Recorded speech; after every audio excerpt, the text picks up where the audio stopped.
Paano mapasama o paano ba sumali sa dinami-daming nagpakawalang atake? Baka kailangan kong maghulog ng barya para madagdagan pa ang oras ko dito kung sakaling mabato man ako ng mabato.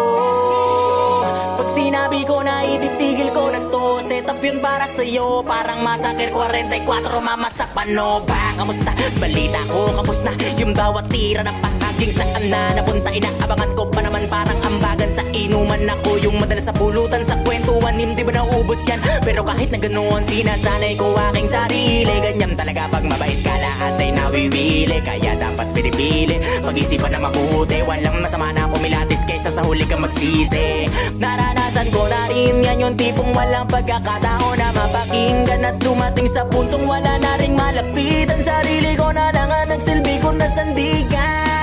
Kaya walang may karapatan para sabihin sa'kin na itigil ko na yan. Sa sasabihin nyo wala akong pakialam, dahil nasimulan ko to nung panahong wala kayo, alam nyo yan. Di ko na kailangan pa na paliwanagan, wala na akong magagawa kung saraduhin nyo isipan. Di ko kailangan na ipilit ang sarili ko para sa inyo. Marami na kinaya ko na ako lang pumasan. Di ko pinili na lagi na mapadagan. Di ako nasanay sa maling katuwiran, kaya lumakas aking paninindigan na dapat ipanalo ko lahat ng laban. Ganon ako mag-isip, iniwas ako na magpahagip. Mas ginusto magkulong sa silid kaysa sa mundo puno na inggit. Teka baka pwedeng baliin natin to.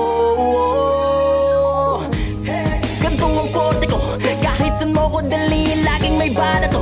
Oo, iba ako sa mga pambato nyo.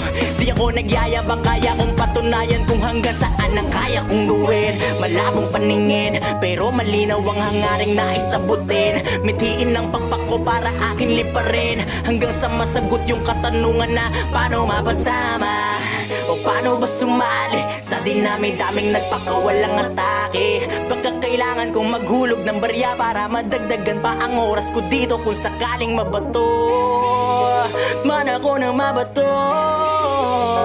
Pag sinabi ko na ititigil ko na to, set up yun para sa'yo, parang Massacre 44, mama sa pano. Yeah, Hiro, peace out.